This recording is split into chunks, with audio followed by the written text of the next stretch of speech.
Welcome, everyone. Good evening. I'm Joy Connolly. I'm the Provost and Senior Vice President of the Graduate Center, and it is my enormous pleasure to welcome you to this truly special event, a wonderful evening, a conversation between Roxane Gay and Katia Ulysse. So welcome. I'm here to welcome you, give you a general welcome, and tell you a little bit about where you are. This event is another highlight in a season of exceptional public programming and extremely timely public programming, I'll say, at the Graduate Center. There's more to come this fall. We want to see you all there. There's a discussion with the former chair of the Fed, Janet Yellen. You're all welcome to come to hear more about that, as you like.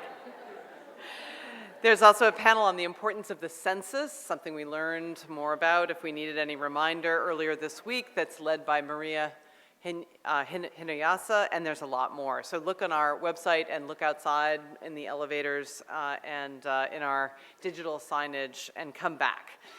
Because these events, and more importantly, your presence at these events, because we can put them on, but they don't mean anything if you don't come.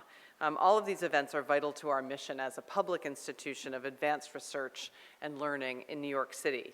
The Graduate Center is committed to doctoral and master's education in the service of the public good and the service of advancing public knowledge in the public interest. And this gets embodied in our public programming as well as in our graduate, doctoral, and master's programs that inspire our students to build careers inside and outside the academy that we hope, we trust, we plan, help solve some of the world's most intractable problems. But tonight's program underscores the Graduate Center's distinguished history in women's and gender studies. Our Center for the Study of Women and Society was founded in 1977, and it basically practically invented interdisciplinary feminist scholarship. And the Graduate Center offers a women's studies certificate program. We have over 160 students in that program from over 30 different fields. And joining our growing catalog of master's programs, we have an MA program as well in women's and gender studies. Our co-sponsor for tonight, though, having been bragging about our own program, our co-sponsor is another superpower in women's studies, the Barnard Center for Research on Women.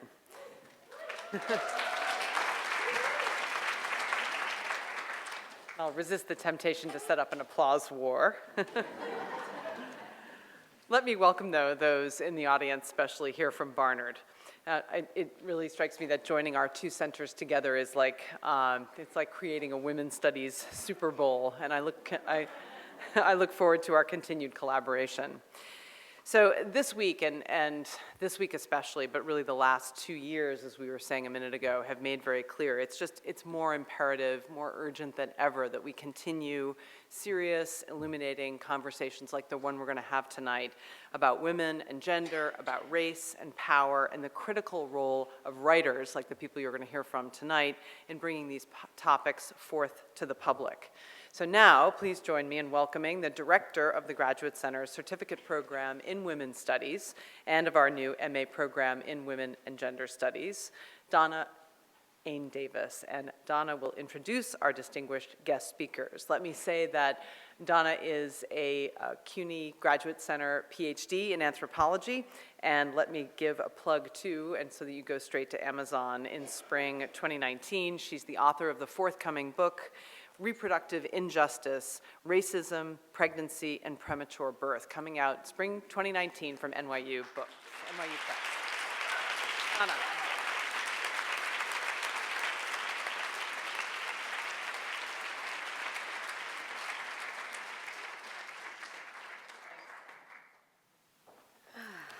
Hi, everybody. You all look so beautiful out there. Thank you so much. I am so delighted to be making this introduction tonight. A little bit over a year ago, Tami Navarro and I cooked up this idea of collaborating to host this evening's incredible event, and it's the first time that the Barnard Center for Research on Women and the Center for the Study of Women and Society have worked together on programming, and I can assure you that this will not be the last time.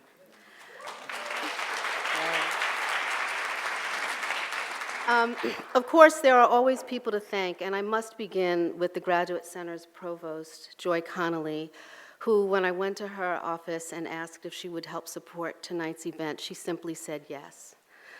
I don't know that we often hear yes, but I'm glad she did.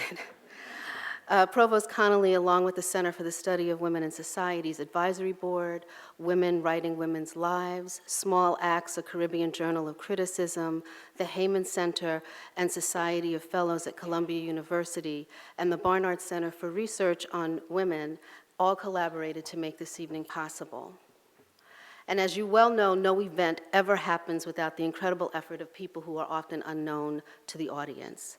So tonight is no different, and it is important that I let you know that this evening would not have been possible without the commitments of Eileen Liang, Karen Sander, Jimmy Kwok, Tim Ellis, all of whom are at the Graduate Center.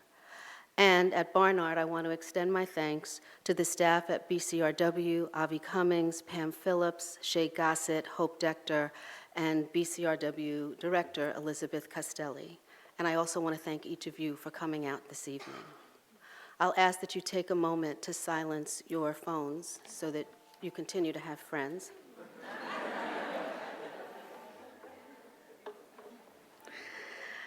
And I'm going to end your suspense. Tonight, we have two amazing and prolific writers, Roxane Gay and Katia Ulysse.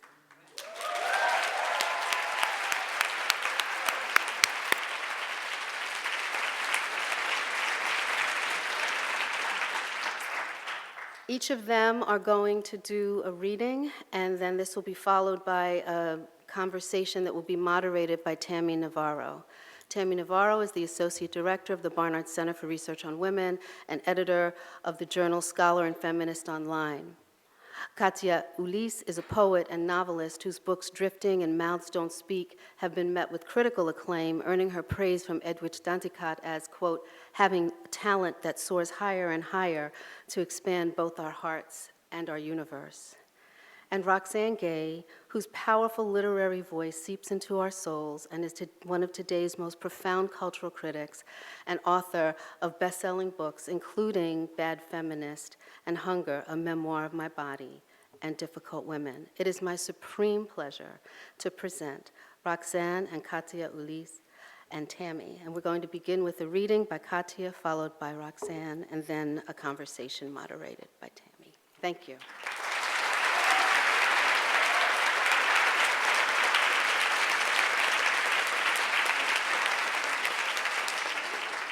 Hi, everybody. I'm so happy to be here, and I'm so happy to see you.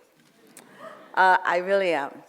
I was very nervous, I'm going to speak with Roxane Gay, and somebody says, you got to get up pretty darn early if you're going to talk to her. So what I did is I just stayed up all night. So that just worked out. And then so I emailed Roxane at some point, and I said, you know what? I'm so nervous.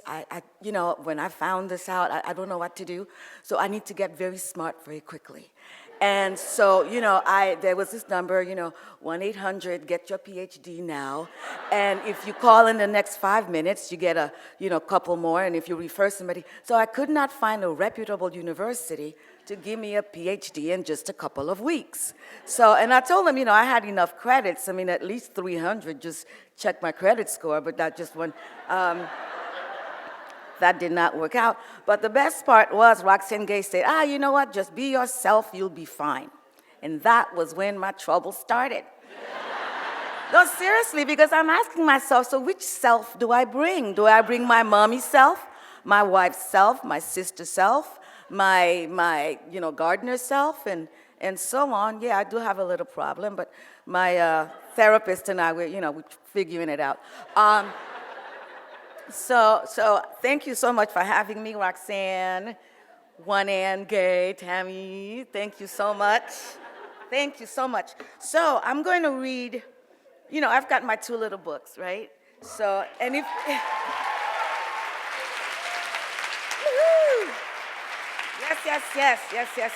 Yes. So, I'm good. Here's my reader self, and my reader self is very serious. So I'm going to read now from Mouth Don't Speak. This is the opening chapter. they did not die alone. You like that? You hear that, Roxane? They did not die alone.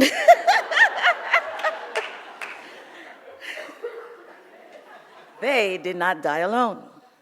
Black, white, mulatto. They all met the same fate. But there was no comfort in that.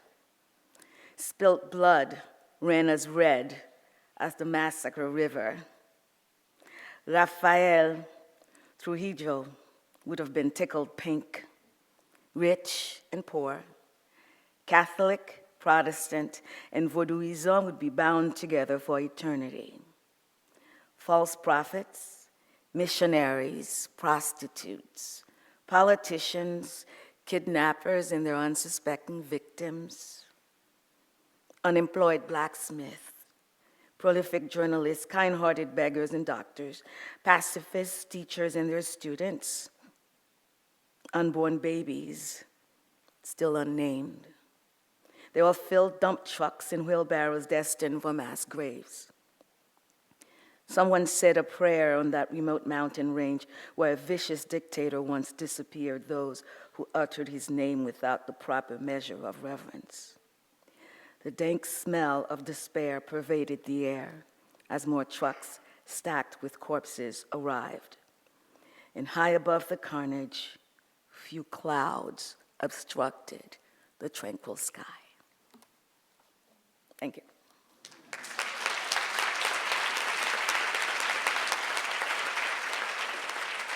Okay, this is, one of my characters, Kevin, suffers from severe PTSD. So Kevin yearned to make love to his wife. Back in Fallujah, he never dared dream he would touch Jacqueline again. He had pushed those thoughts out of his mind because love had no place in combat. Love was a mirage in the desert. The insurgents killed for love. Their victims died for love. Love was to blame for the evils of the world. Kevin wondered if love was the reason the desert floor was drenched with blood. Maybe love did not actually exist. Kevin fought against this notion every time he pressed down on the accelerator on a highway, bobbing his head gently to a death metal song. Inside the car, the music would be loud enough to shatter the windows, but it was a lullaby to his ears. The screams of the band Exodus were deafening. "War is my shepherd," the singer shrieked. "You put your faith in Christianity. I put mine in artillery. My M16 is my Lord and Savior." So, come on.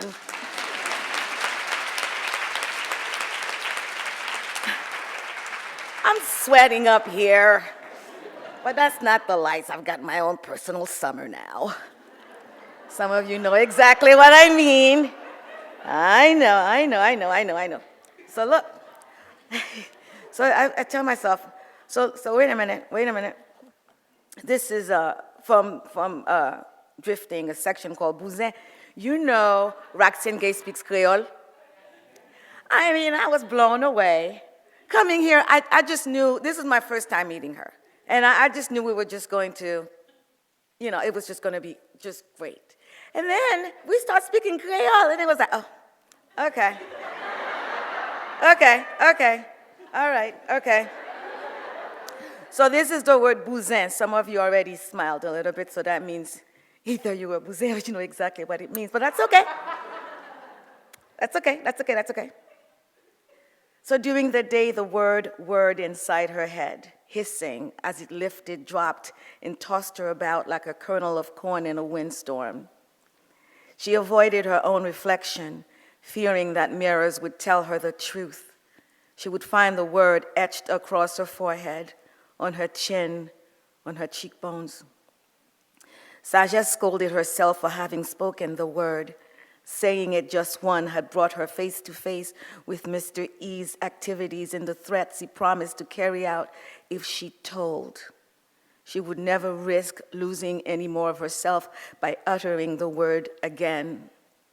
She would have given an eye to return to that lunch period many years ago when Mr. E pointed to the original, to the clock, the desk, the chairs, and the thing inside his pants. She knew the thing's name, but wished she had kept her mouth shut. How had she learned the word in the first place? Who had taught it to her? The answer was wedged between other volatile memories, growing steadily like a volcano on the ocean floor. Sagesse thought nothing of it when the man had looked to the left and right. This is somebody who came, her mom was a laundry woman, and somebody came to drop off laundry to do. She was a washerwoman. Sagesse thought nothing of it when the man had looked to the left and right, then behind him to see if anyone was watching. Maman went to the marketplace, Sagesse told him. The memory always stopped there. Nothing else happened beyond that. The man just disappeared. Or was she the one who vanished? Nothing would jolt the memory of what transpired after the man checked to see if anyone was looking. Leave the bag here, the man had said when she finally remembered. She said, no, he's not here and Mama will return soon. You know what this is? The man asked. He took her hand, pulling it by the wrist and bringing it down on something that felt like a small bird whose wings were folded under itself. Perhaps the bird had just been killed, its frail bones steadily hardening. You know what this is, the man said. She knew what it was the man made her touch. It's a pigeon, she said. Wasn't that what the man had said? His voice in short breaths as if it run from one end of the island to the other. You like it? The man had asked, moving Sagesse's hand as if it were a lifeless puppet. Tears had leaked out of her eyes, but the man did not see those. When he was done, he gave her hand again as a parting gift. Thank you.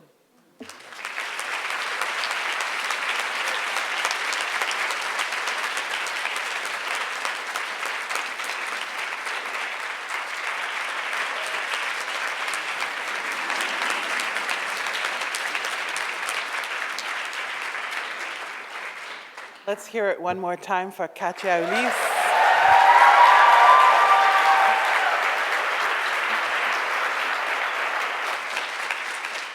I first encountered Katia's writing a few years ago when I read her book, Drifting, and I just never forgot it. And so when they asked me which Caribbean writer I wanted to pair with for this event this evening, she was the woman that came to mind, and now you can see why.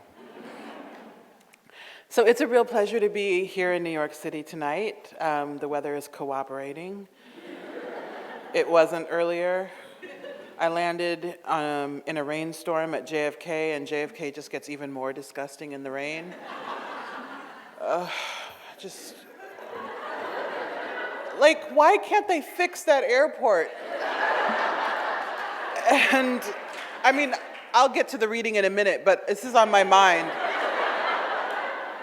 Why is it sometimes that it feels worse than LaGuardia? But LaGuardia is the worst. And why are there no bathrooms in LaGuardia? There's a little bathroom with 2 stalls in the goddamn Delta terminal. And I'm like, have you met women? Anyway, Newark is also a terrible airport. Thanks for coming to my TED Talk.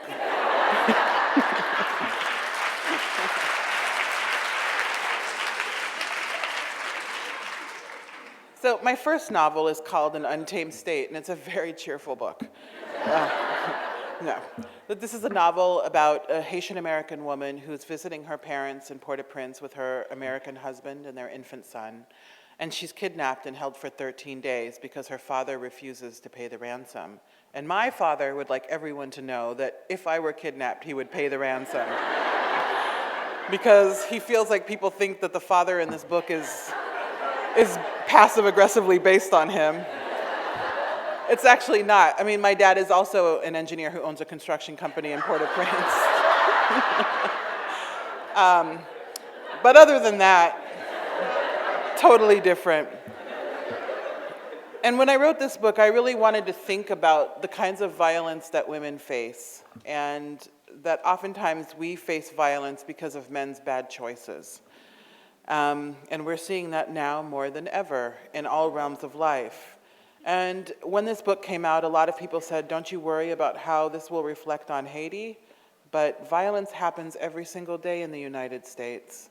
And women are kidnapped every single day in the United States, and nobody says, oh, are you worried about how that will reflect on America?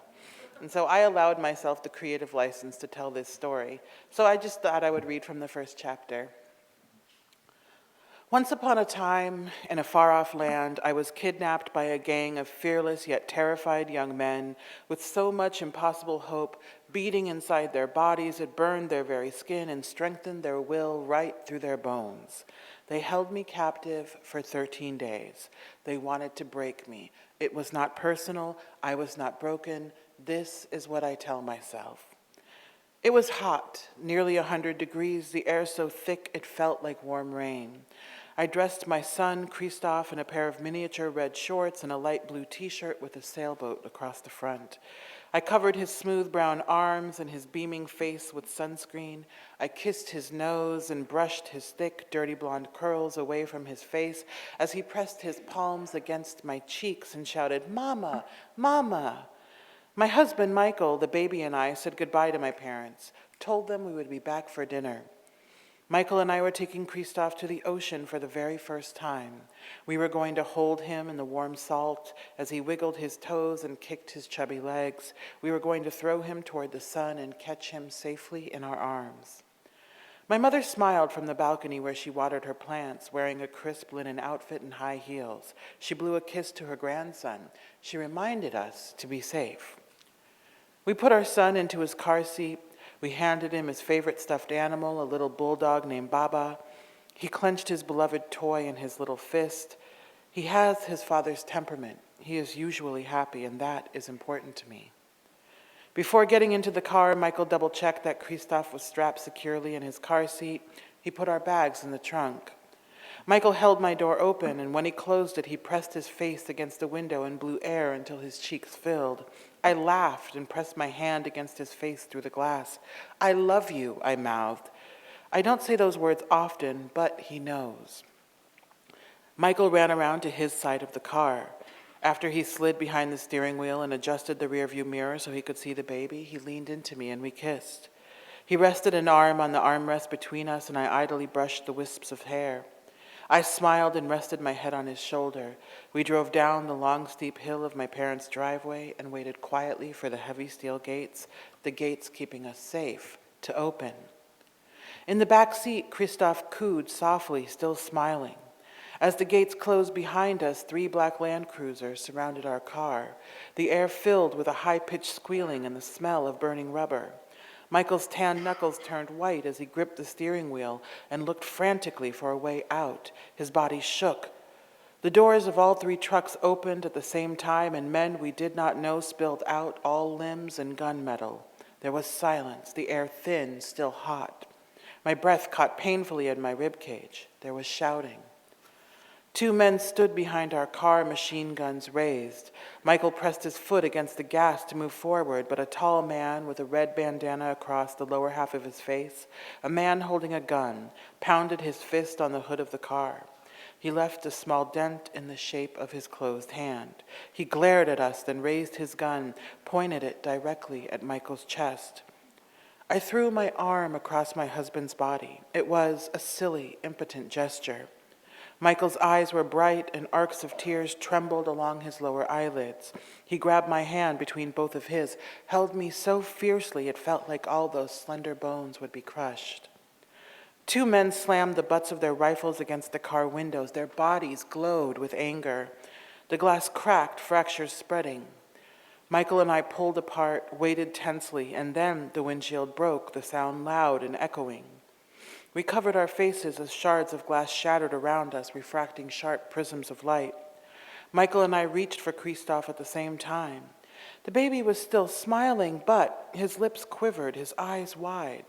My hands could not quite reach him. My child was so close my fingers thrummed. If I touched my child, we would be fine. This terrible thing would not happen. A man reached into the window and unlocked my door. He started to pull me out of the car, roughly growling as the seatbelt held me inside. After he slapped my face, he ordered me to unlock my seatbelt. My hands shook as I depressed the button. I was lifted up and out of the car and thrown onto the street. The skin covering my face stung. My body deflated. My body was just skin stretched too tightly over bone, nothing more, no air. The man sneered at me, called me diaspora, with the resentment those Haitians who cannot leave hold for those of us who do. His skin was slick. I couldn't hold on to him. I tried to scratch, but my fingers only collected a thick layer of sweat. I tried to grab onto the car door. He slammed his gun against my fingers. I yelled, "My baby, please, don't hurt my baby." One of the men grabbed me by my hair, threw me to the ground, kicked me. I gasped and wrapped my arms around myself. A small crowd gathered. I begged them to help. They did not. They stood and watched me screaming and fighting with all of the muscle in my heart. They stood and watched me screaming. I saw their faces and the indifference in their eyes, the relief that it was not yet their time. The wolves had not yet come for them. Thank you.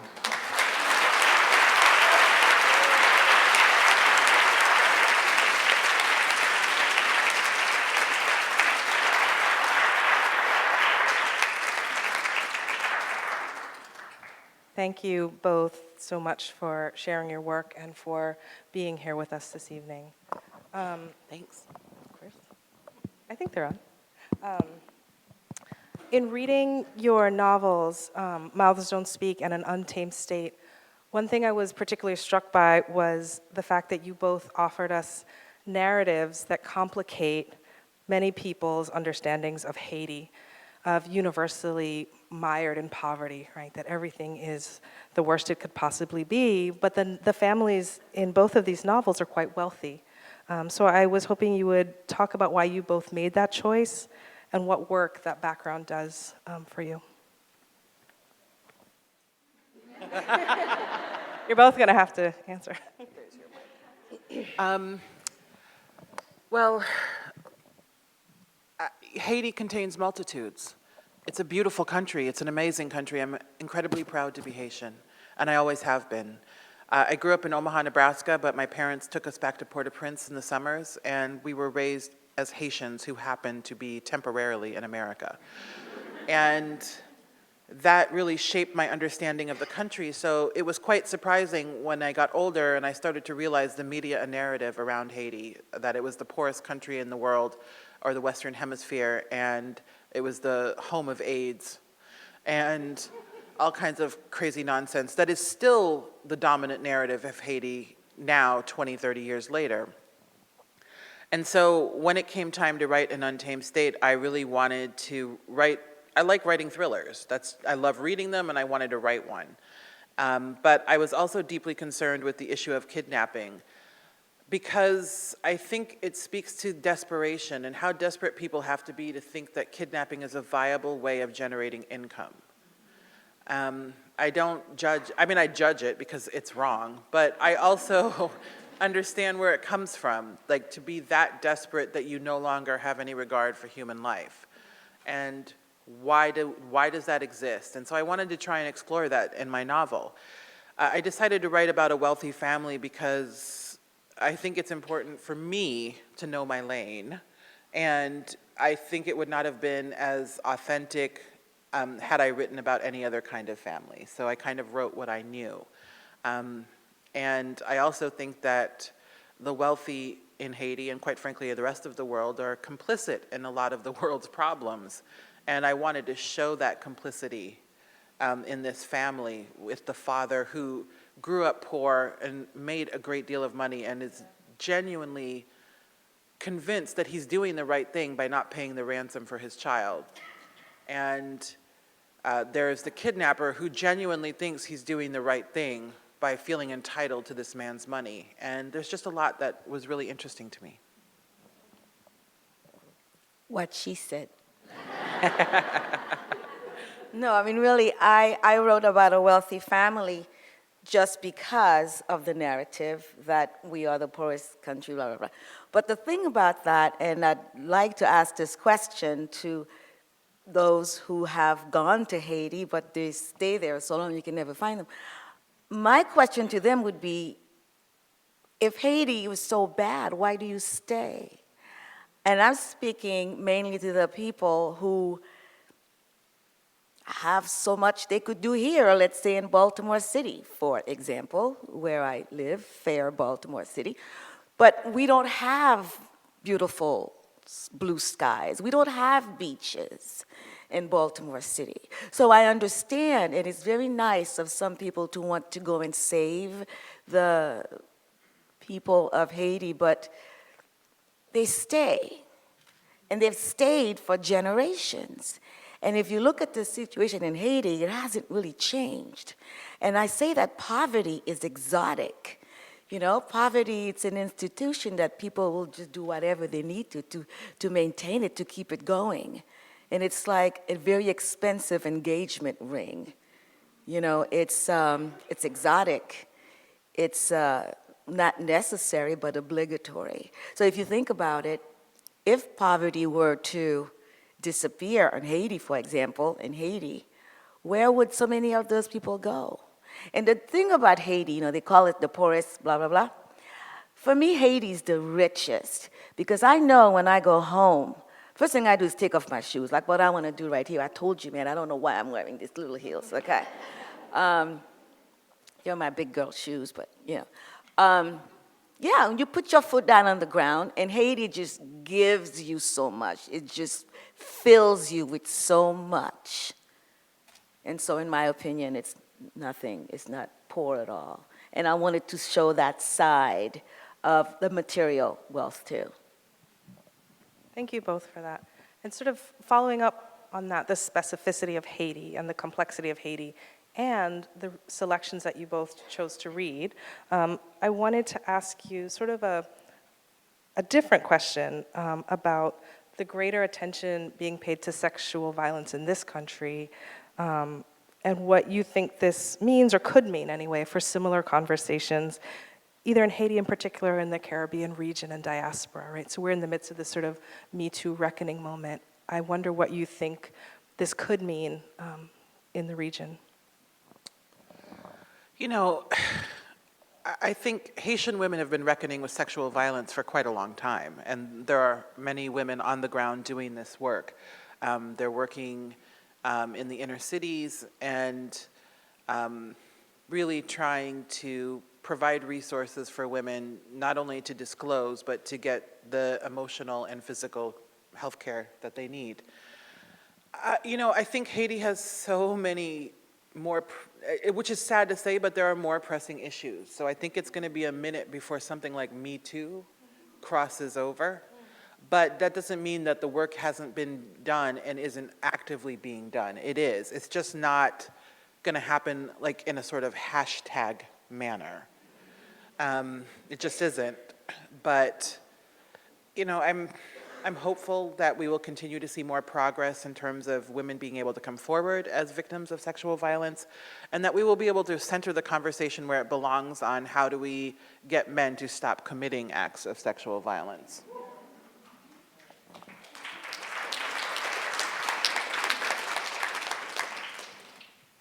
No, we speak of entitlement.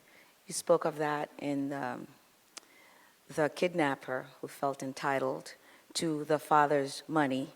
And at some point, there was a kidnapper who thought he was being kind to her, and she said, I don't want anything from you. You're not being kind to me.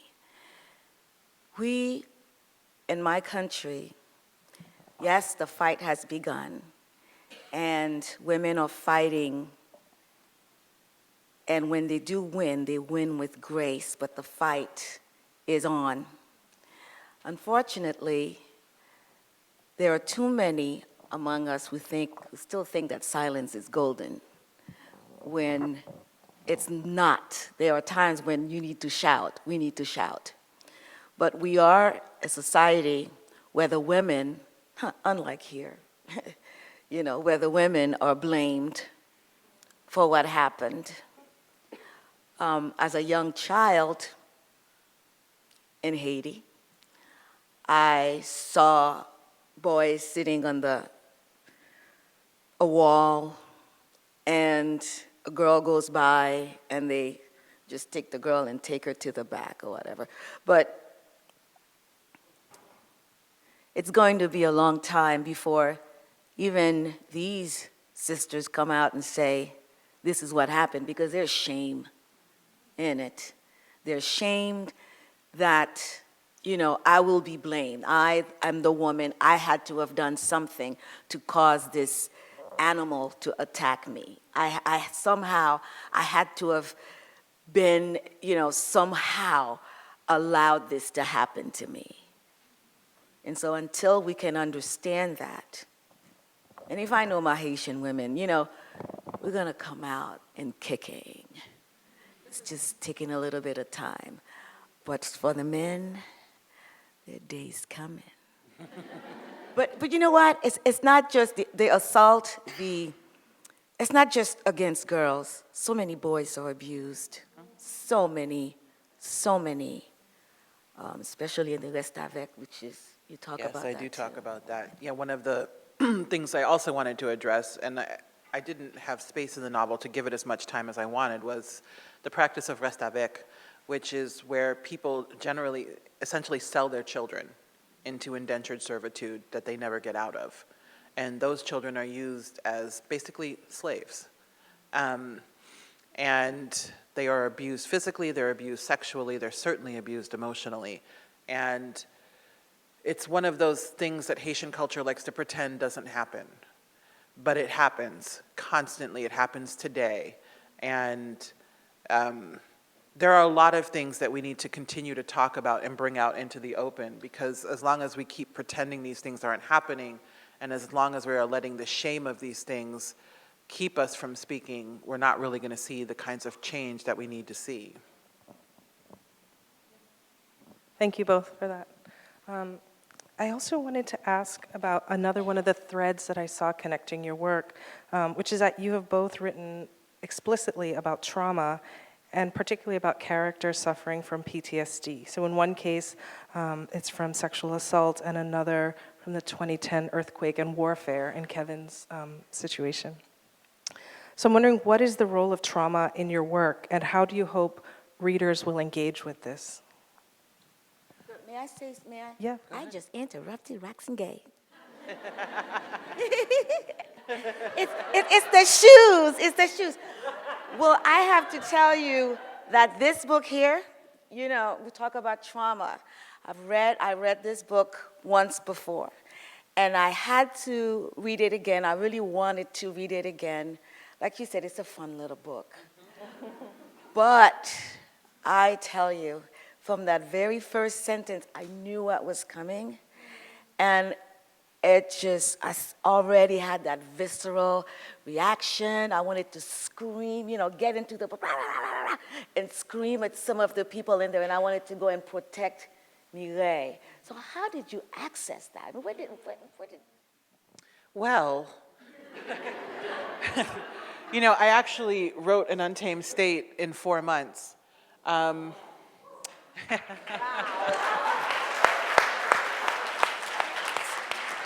And I don't say that as a humble or not so humble brag. I literally wrote every single day for 10 to 12 hours a day. I didn't allow myself to escape Mireille's world and what she experienced. And so I immersed myself in this idea of trauma. And what would it be like to be held captive? And I kept thinking, what's worse than being kidnapped? What's worse than being raped? And for me, what was worse was being betrayed by the person who was supposed to save you. That's what she can't survive in this novel. And so I wanted to show that, but I also wanted to show not only what she endured, but the aftermath. And so half of the novel is about the aftermath, because all too often that's like the last 10 pages. And trauma is ongoing, it digs deep. And as someone who certainly deals with PTSD, I was really interested in a different kind of narrative around trauma, and the ways that it can just encroach on every aspect of a life. And so for Mireille, when she comes back, everyone thinks, oh, she's back and she's gonna be okay. And she has no way of saying, I'm not okay, I'm not going to be okay. And so she just runs away from her life. And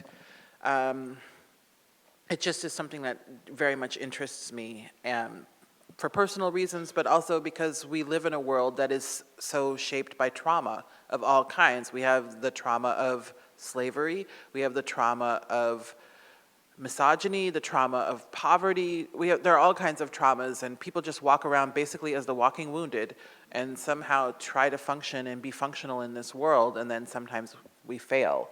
And I just really love engaging with that. Well, love is perhaps not the word, but I find a lot of intellectual satisfaction from engaging with that in both my fiction and nonfiction.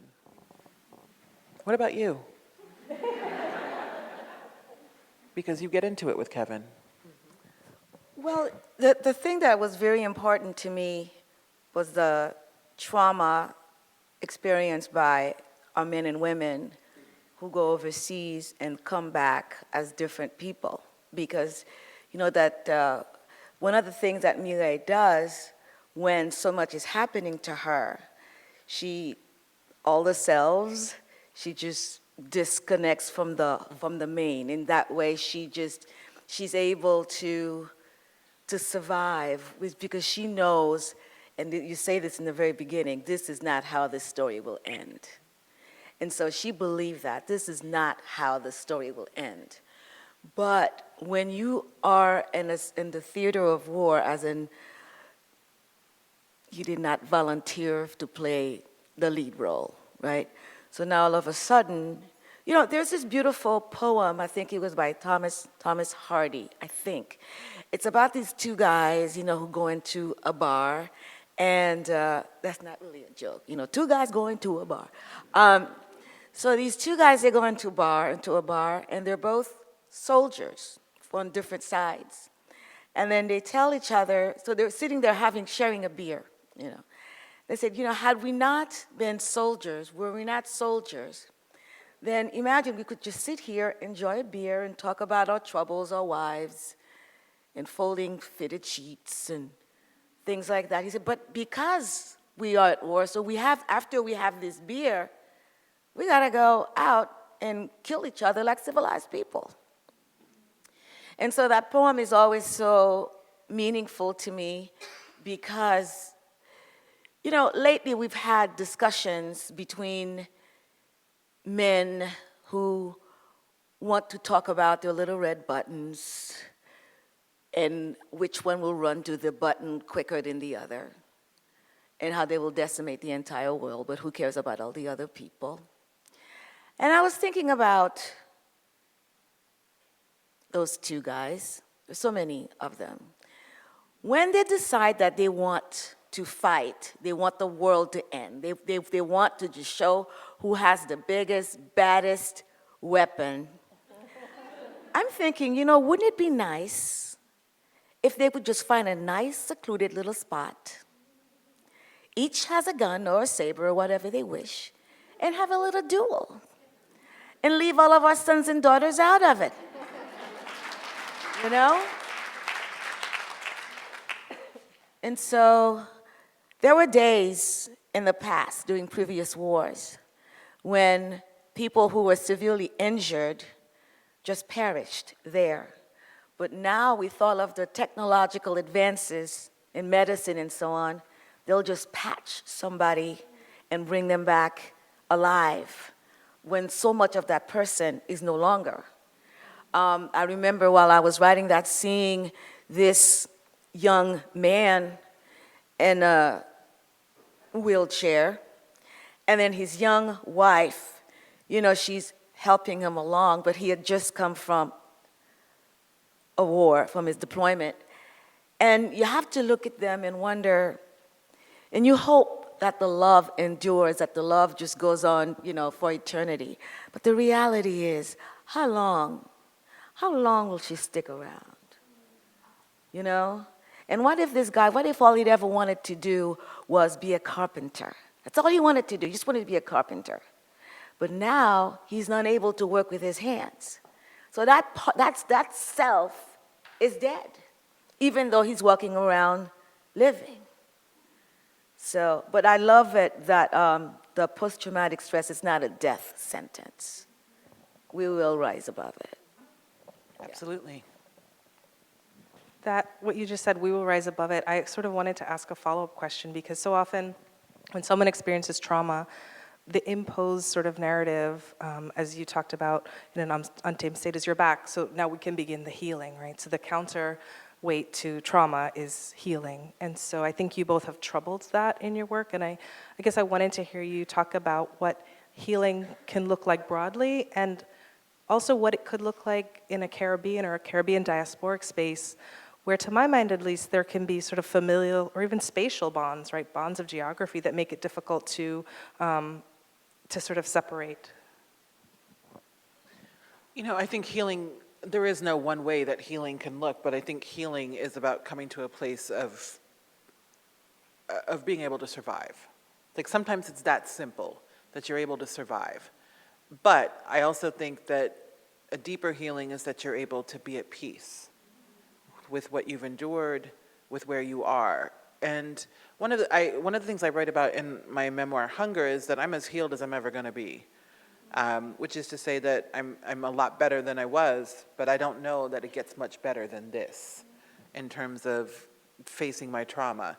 And I think that in all of my work, I want to create a space for that lack of resolution, where yes, things do get better. Yes, we do rise above, but probably we're different than we would have been. And we don't have enough room for that, you know, like you say, that you leave some selves behind. When I think of the girl I was, I mean, she died on the day I was assaulted. And then I had to sort of figure out, who am I now? And I'm still figuring that out. But fortunately, at 44, I have the means to be in therapy and have guidance for who I am now and how I negotiate the world and how I negotiate my past. Oh, the Caribbean part. If you want to. Yeah, no, I think it's the same thing. It's recognizing that resolution is oftentimes incomplete. And I think for diasporic people, there's no way for it to not be anything but complete until we have a world that reckons with slavery and the Middle Passage. Trauma is going to be deeply open-ended. I mean, we're having conversations right now where people are like, let's reach across the aisle. I'm not reaching across shit.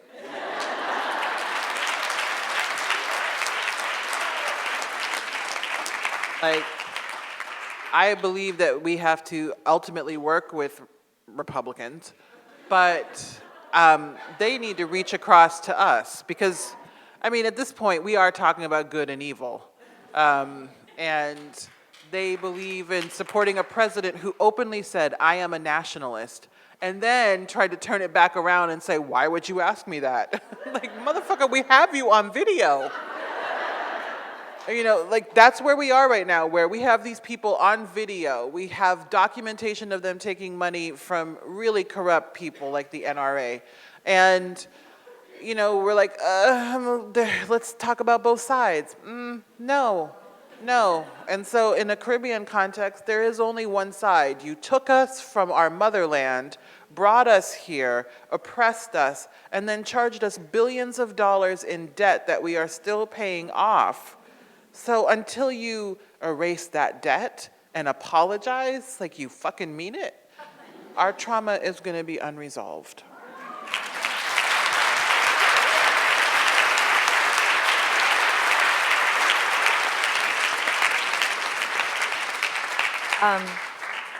Speaking a little bit about that, and I'm so happy that you brought that up. I remember reading somewhere, and someone said that our revolution and earning our independence and being charged for it is akin to someone being kidnapped, right? Like Mireille. So Mireille is now kidnapped, and somehow she finds her way out, right? She breaks the bars and gets out. So now the kidnappers want to charge her for breaking the bars. And that's pretty much similar to what happened to Haiti. It's like, well, you escaped. Our bars were fine. You were in there, you couldn't get out, the plan was working, everything was beautiful. And then you had to go, you broke the bar. So now you have to pay for it. Yeah, I mean, when you think about the audacity of what the French did to Haiti, where we threw them out of our country, and they were like, oh, you've cost us so much money in sugarcane, you have to pay us. And then we did it.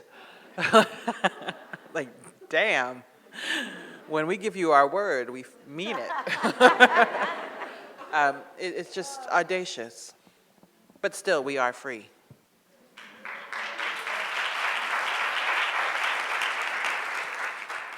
All right, so we've just come out in this country of the midterm elections, and we are now having this conversation in the wake of yet another mass shooting. And in preparing for this event, I came across a number of the writings of both of you, actually, who've written passionately about the need for gun control in this country. So Katia, you've written particularly about Baltimore, and Roxane, I know you've written about the need for gun control. So I mean, either in terms of the midterms, which you sort of alluded to, or the unfolding of mass shootings that we're experiencing, what's the role of your writing and creating in relation to the current political climate in the U.S.? It's just insane what's happening, isn't it? So last night, I went walking, around in Brooklyn, and it was late, and it's safe, it's beautiful, breezy. And this morning, one of the people at the hotel said, hey, did you hear about the shooting? I said, yeah, I was watching, and, California 12. He said, no. There was a shooting a block away at this very popular store. I don't know a lot, but I know if I say the name of the store, I might get in trouble. And so someone shot somebody at the store, and the person died a block away from where I was. And, Kevin, my character in Mouth Don't Speak, he voices the sentiment that so many others do. Guns don't kill people, people kill people. Well, people are killing people with guns. So I think it's very careful, the people to whom the people in whose hands these guns land. So there needs to be very strict control of where these guns are and who gets to have them, because it's undeniable that shootings are happening all over the world. Well, let's concern ourselves with this little country here. And we are just a little country in the scope of the entire world. We're not all there is. It's frightening. And sitting even in a train and wondering, So if I go to a restaurant, I refuse to sit with my back. I have to be someplace where I can see what's happening, as if that's going to save me. But that's just the world we're living in right now. I want to see the bullet coming. I do. You do? I do. Why? Because I just want to know how I'm going to go. Oh. I want that 1 second of, this is it. Spoken like a true writer. Yes. You're going to live to tell the tale. I will. Today was an interesting day. I couldn't sleep, so I woke up at like 5 a.m. and I wrote about this in the Times today, but I looked at my phone and I was like thinking I was going to see more analysis of the midterms and hopefully a little bit more thought now that a day had passed. And maybe something about Cardi B, and I was really excited. I was like, what is today gonna bring? And then I saw that this shooting had happened in Thousand Oaks, about 40 miles outside of LA, where I actually live. And my first thought was thinking about the young people that I know in LA. And I had just been at Cal State Channel Islands about 3 weeks ago. So some of the students that I had spoken to may have been at this bar. And I was just appalled. And so today, between appointments, I wrote this essay on my phone,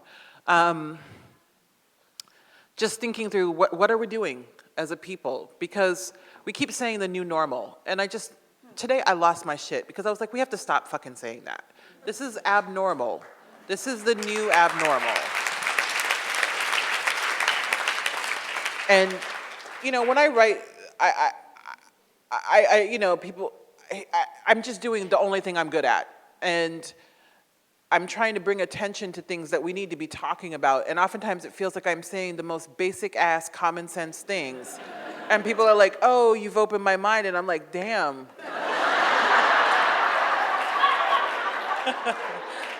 Like, what was happening in there? That this basic sort of women are people too, like, has blown your fucking mind. But that's all I'm trying to do is just the more successful I get, the more I recognize that I actually do have a platform, and I want to use that platform responsibly, and I want to use it well. And today I was just like, no, we have to stop calling this the new normal, because when we do that, we contribute to the normalization of this level of violence. And it's horrific that there have been 307 shootings in 312 days. And I keep thinking, wow, it's only November 7th or 8th. 8th, thank you. I've been on the road a while. And who knows how many more. At the rate we're going, there are going to be about 40 more shootings, mass shootings, this year. And we have gutless politicians on both sides of the aisle who refuse to do anything about it, who wrap themselves in the Second Amendment, which, if you read, is about a well-organized militia. And this is not well-organized at all. And when you look at other countries, like today a man named Errol, fuck it, emailed me.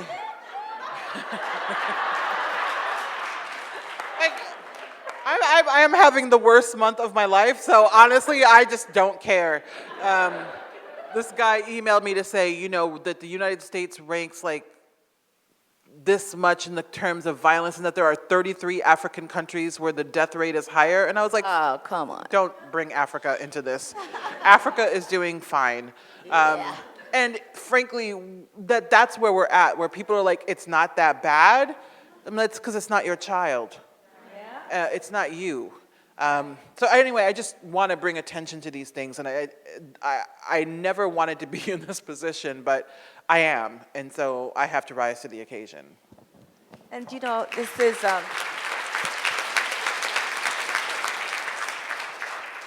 and it's very important for everyone who has a platform. This is not the time to be silent. We have to come out by any means necessary. And by what I mean by that is, if you're a writer, write. If you're a singer, sing, and don't hide your songs, like some people we know. Yeah, absolutely. I mean, Yeah. there are a lot of visible writers and activists and artists, not activists, artists who aren't doing a goddamn thing with their platforms because they don't want to alienate. Like, I love Beyonce. I love her. However, I was really surprised that she came out for Beto the day of voting. And I was just like, you are Beyonce. I don't know that she could have gotten him the election because Texas is gonna Texas. And that's not to demean Texas, it's just know your audience. And Texas is a deeply conservative state. But like, I wish she would have come out sooner, and also maybe come out for Stacey Abrams. And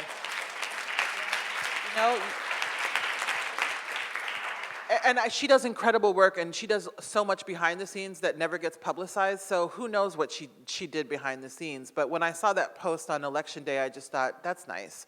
But we could have used this 2 weeks ago and 2 months ago. Like, even Taylor Swift was, and I can't stand her, but she kind of rose to the occasion and got a significant number of people to register to vote and actually get out and vote. And she did it in a reasonably timely manner to actually have some influence, yes, thank you, on the election. And so I just think all of us need to rise to the occasion. And then, like tomorrow I'll go back to talking about Outlander. Like we can do both. We can do we can do what's in our lane, but we can also rise to the occasion. It's okay. I think we should also be grateful and happy and thrilled and applaud the fact that two Muslim women Yes. have been elected to Congress. Yes. And Native American women Yes. and a refugee from Somalia, right? Yes. Yeah. And I'm glad you brought that up because we are actually not seeing enough joy in terms of liberals being excited about what happened on Tuesday. There's plenty to be joyful about. Like, we self-sabotage all the time where it's like, oh, it's not good enough because these 3 people lost even though these 95 people won. And I'm the same way in my life. Like, I get 100 compliments and I hear the one troll who's like, you're ugly. But I really, if you take anything from tonight, it's that we should be deeply encouraged by what happened on Tuesday. It was good. And we should use that as motivation to work even harder because all of your efforts contributed to what happened on Tuesday. And if we can make that happen, then perhaps for the first time in 2 years, I feel like we might be able to keep the Cheeto in chief from being reelected. That seems like a great moment for us to open it up. So we're going to now invite audience members to go into the aisles. We have microphones, and here's your moment to ask Roxane and Katia some questions. Oh, I want to share a funny thing. Well, it's funny to me, but I came up with the best nickname for Jeff Sessions yesterday. Confederate Keebler Elf. I've been giggling about it all day. Good times. That's what I do with my free time. I love it that you said you wrote that article for the Times. It's like, oh, I don't mind. I just on my phone. I had no choice. I knew I wanted to say something, and the only tool I had at my disposal was my phone, so I made it work. It was like Project Runway, but for writing. And I heard Tim Gunn sort of looking at me very sternly. Let's get on stage. All right, let's take a question here. Hi. Hello. This is a question for both of you. How do you recommend finding your way back to yourself or back to another self after you've named the trauma that you went through and started actually processing it? You're going to have to take that one. Because I didn't get those PhDs I tried to call the guy about. I don't know that there's any one answer to that question, but for me, the first step in sort of getting there, and I'm still in the process of doing that, was accepting that I will never know who I would have been if I had not endured this trauma.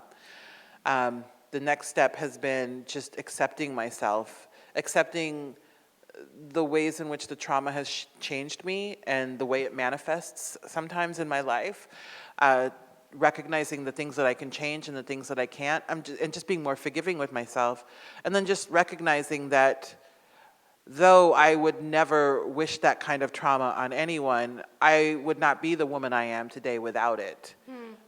Everything that's excellent about me, and my willingness to not take shit, which has taken a long time, and I'm still eating quite a lot of it, came from that day and just thinking I never want to feel that ever again. I never want to be broken like that ever again.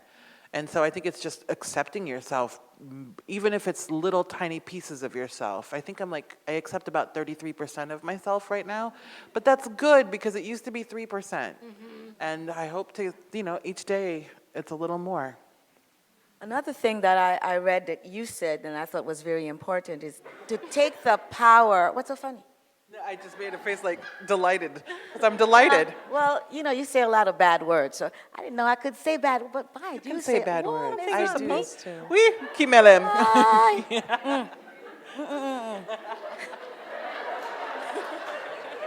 But no, what you said is that to take the power away from the perpetrator. And I remember hearing you say somewhere that somebody asked you, why didn't you name these idiots? You said, no, I'm not going to give them, no. They're done. Be gone, yeah. Yeah. Take the power back. Thank you. Leave them out of your story. And they're done. Ooh, see? Damn.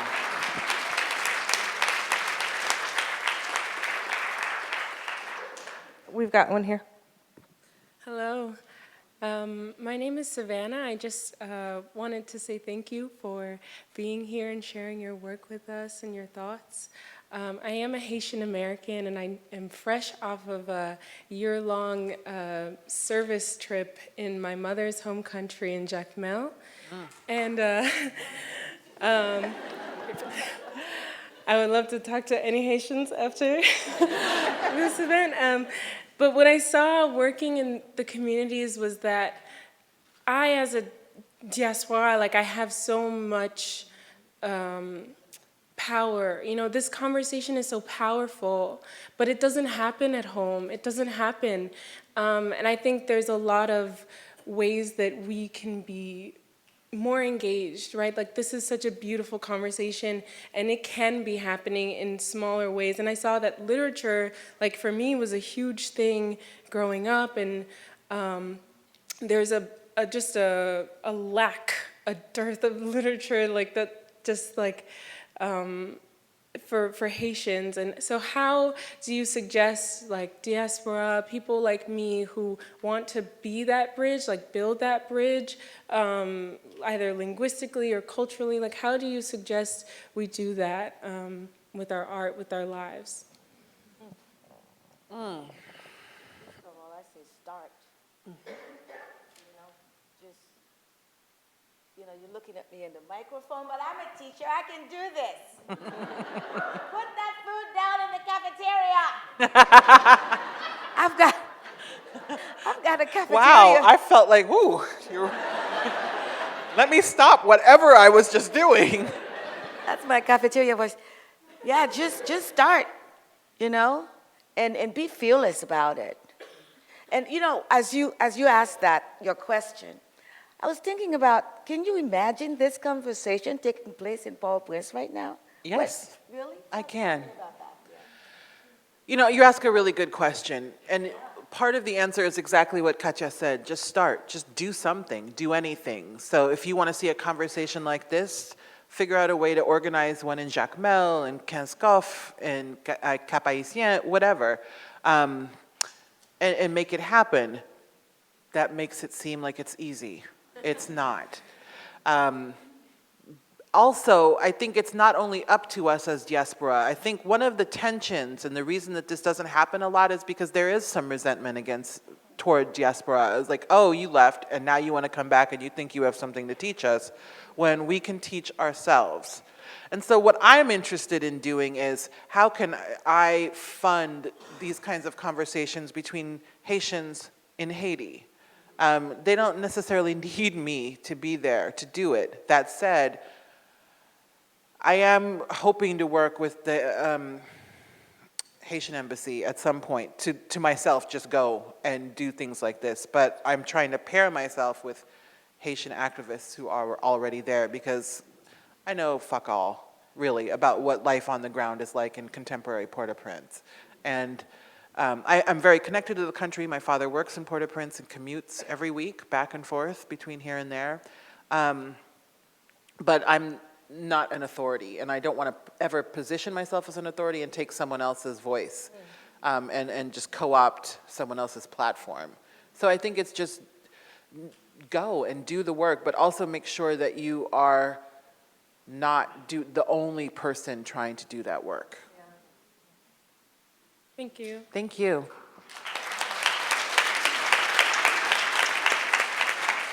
I have to say, I think your heart is in the right place, and we need more people like you. Absolutely. Yeah, 'cause you will make it happen. Let's take one from this side. Hi, I don't know, maybe it's because I'm a professor here at the Grad Center, but I kind of have an answer to your question, sister. That was beautiful. I'm originally from Mississippi, and I wanted to bring Ntozake Gay in the room because, you know, for colored girls who considered suicide, the lady in brown talked about Toussaint as her revolutionary boyfriend. And I wanted to know if you could just speak to her writing about that and if it impacted your thoughts and connections to Haiti, and just to bring her in this space. It's a beautiful conversation. Thank you. Well, first of all, may she rest in peace. Absolutely. It couldn't have been peaceful for her here. Not It was here. it's a daily revolution, yeah. Yeah. You know, what For Colored Girls did for me was just open up the possibility that as a Black woman, I could tell my story and have my story matter to at least one other person, and that one other person could be a Black woman. And so I can't say that she influenced my sort of relationship to or understanding of Haiti, but that book absolutely influenced and has shaped my understanding of my own Black womanhood and the Black womanhood of the women in my life. It's also empowering. It is. Yes. It is. It's a beautiful play. And you know what's interesting, and this is what's very frustrating, Ntozake Gay wrote one of the most popular plays ever written about Black women. And we don't honor our artists the way they should be. Till they're dead. Correct. Once she died, all of a sudden people were outpouring with attention and love and like buying her books when she needed you to buy her books while she was alive. And so I'm actually glad you brought her into this space, because ever since she passed, I've been thinking about how she was not as comfortable as she should have been in her final years. And I look at all of the Black women writing with me right now and just think, how many of us are going to be in that position in 30 years where people are grateful for our work, but we can't pay our rent? And so I hope that people take that as a reminder that we need to support the creation of Black art while Black artists are actually alive.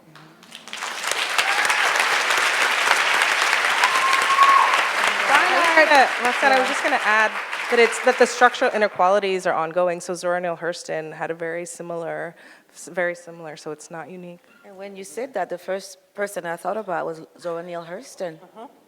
Absolutely.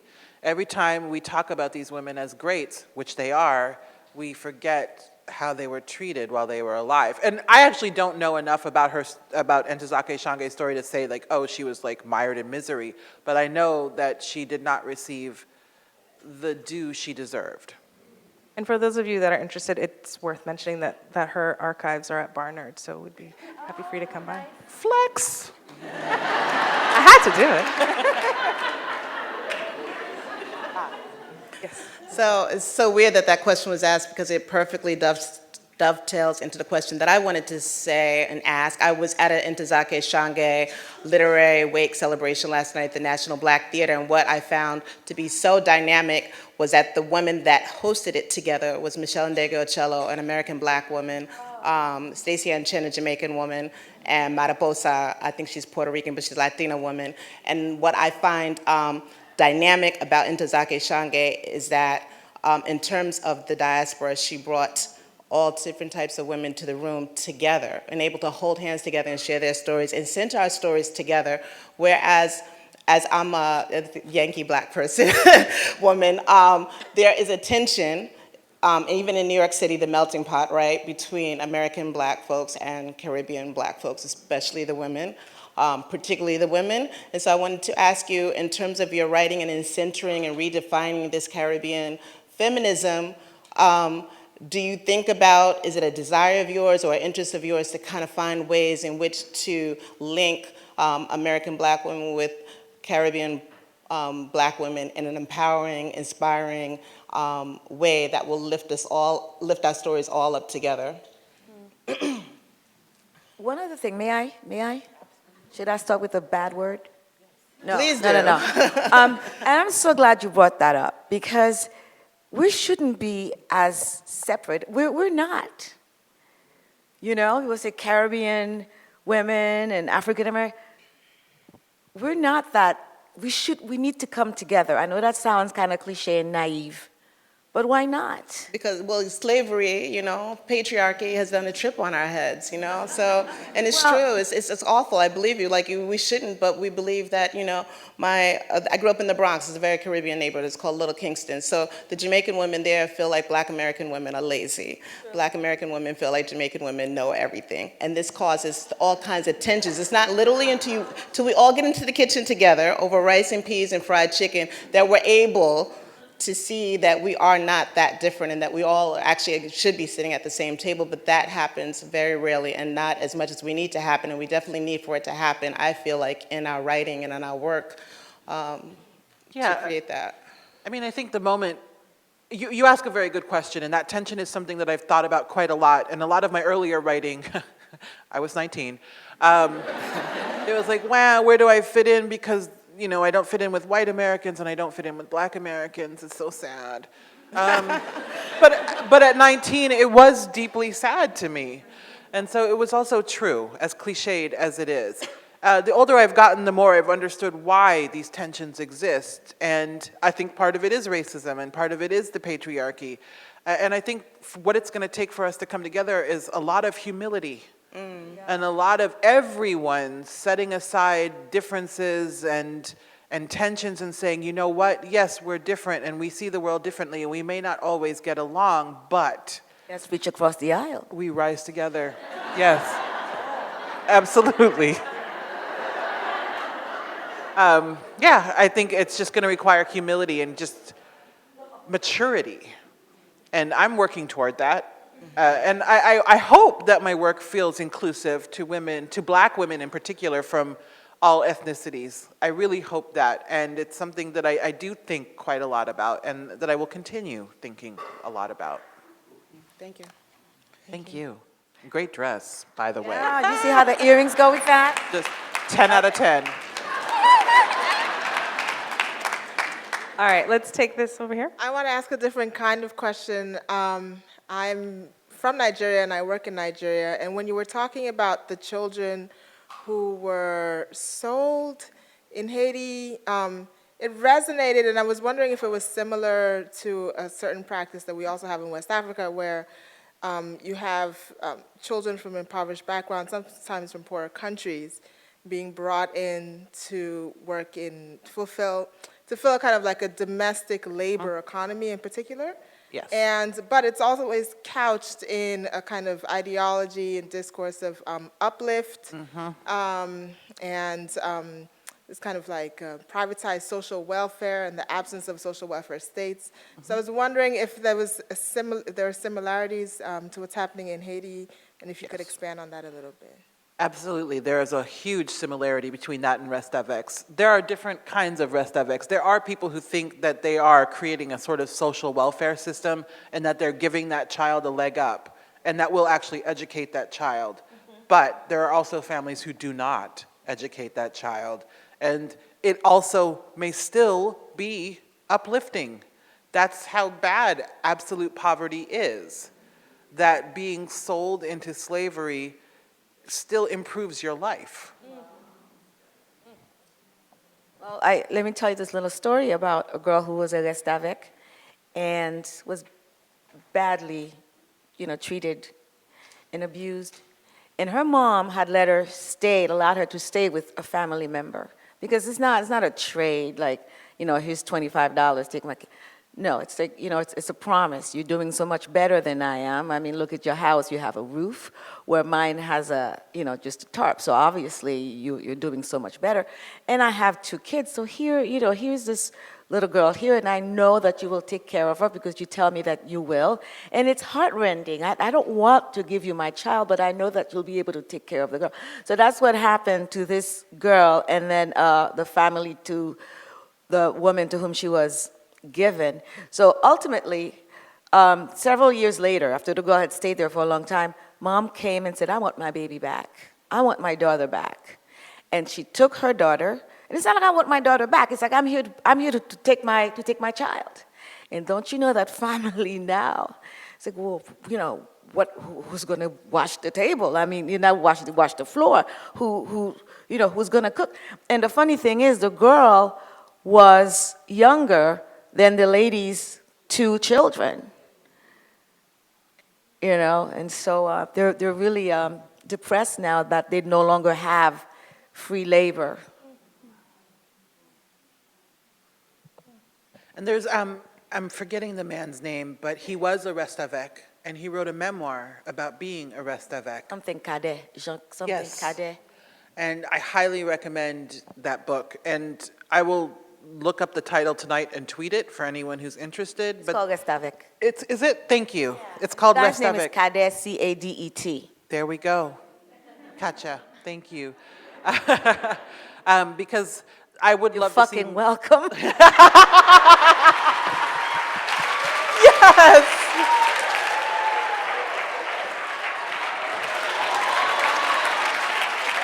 Made me do it. I did, but you did it so well. Oh, I'm so proud of you. And my mom and dad are watching this right now, so upset. Because my mom is always trying to get me to curse less. She's like, you know, Roxane, you need to stop using that word. And I'm always just like, what I was word? fine when I came here. You were. Go ahead. So, oh wait, I'm being told this is going to be our last question. Okay. Hi, thank you both. My name is Demi, and I had a question.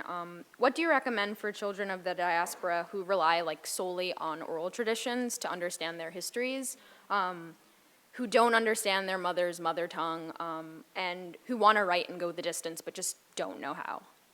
Want to write what? Who want to write and go the distance of understanding but just don't know where to start? Mm-hmm. We talked about that back there, and I think that's the story. Yeah. Yeah, so we did talk about that in the back, because she was surprised that I speak Creole and French, and I do, because my parents spoke Creole and French to us. If you don't have that gift, and I do recognize it now as a gift, growing up we were like, this again. Because we would be in public and they would speak French or Creole at us, and we would be mortified and speak English, you're in America. And now we just talk shit about white people. It's fantastic. But I recognize it as a gift. And so one of the things I encourage is, if your parents don't teach you their mother tongue, learn their mother tongue anyway. Yeah. Read a lot. I read everything, and I still do everything Edwidge writes. And I must say, the media tends to act as if there can be only one, but there is not a more generous writer in this world than Edwidge Danticat. Yes, so Absolutely. true.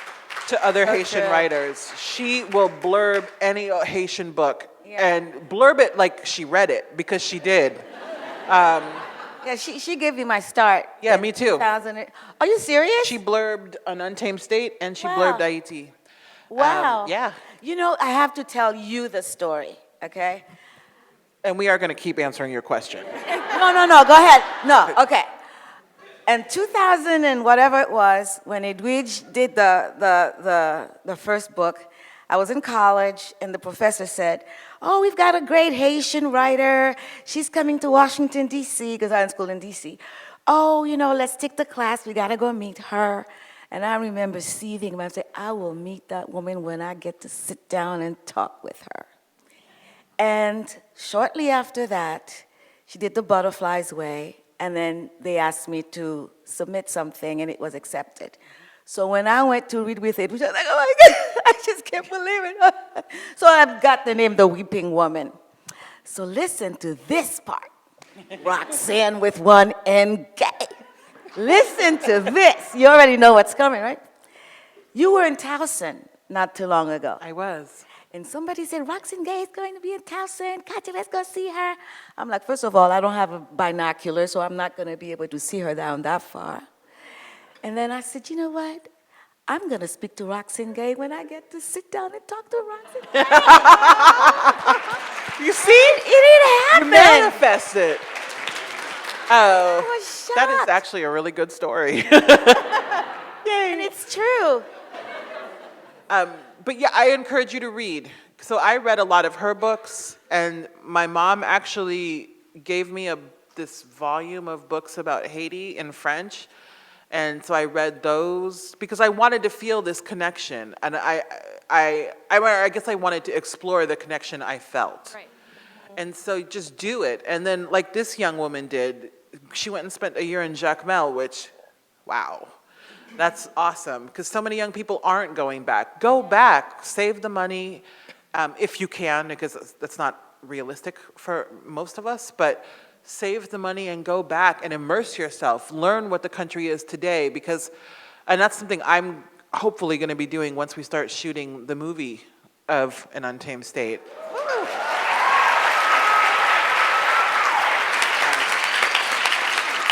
Because it was one thing to experience Haiti with my parents, because they were so protective and they only took us to the very best places, and we saw one side of Haiti, even though in Haiti you can't not see the other side. Right. But now I can go and experience it on my own terms, and I can experience the whole of the country and truly get to know what is Haiti in 2018. So I encourage you to take a trip, to go immerse yourself, and then write about that experience. And also make sure that you're always identifying your subject position, which is something I always try to do, to say I'm a child of the diaspora, I come from a family, a middle-class family, and then an upper-middle-class family, so that I'm never trying to co-opt a narrative that's dishonest. Right. And that is the key thing, I think, in terms of writing about where you're from, is just identifying your subject position so the readers have the necessary context to understand why you think the way you think. Thank you. What about the area where you are? Do you have a community that you can be a part of, like people from the country? I don't speak Creole, and like I think that's. Oh, you're from Haiti? Yeah, my mom is from Haiti. Oh, girl, just go to Little Haiti in Miami. Yeah. Go to Dorchester in Boston. Go to Brooklyn. Yeah. It's right up the street. You turn around where Junior's is, and then you ask the lady sitting on Rochester Avenue, whatever, and you ask her where to find the shoe store. And from that shoe store, you turn that way. Isn't that how we give directions? Yes. If there are any Haitians here that know of community organizations, please email me, Roxane, at roxanegay.com, and I will tweet those links. Or you can also email me, and I will give you that information. Thank you so so much. that you can connect to the Haitian community here, because there is one. Thank you. And it's a big And one. one of the ways you can practice speaking Creole is listening to music. Mm-hmm. You know, just... Tabu Combo, they're on Spotify. They really are, and so is Sweet Mickey, who doesn't like to be called Sweet Mickey, but motherfucker, you're always gonna be Sweet Mickey. For those of you that don't know, that was the president of Haiti, who was a rock star before he became president. We were ahead of that curve.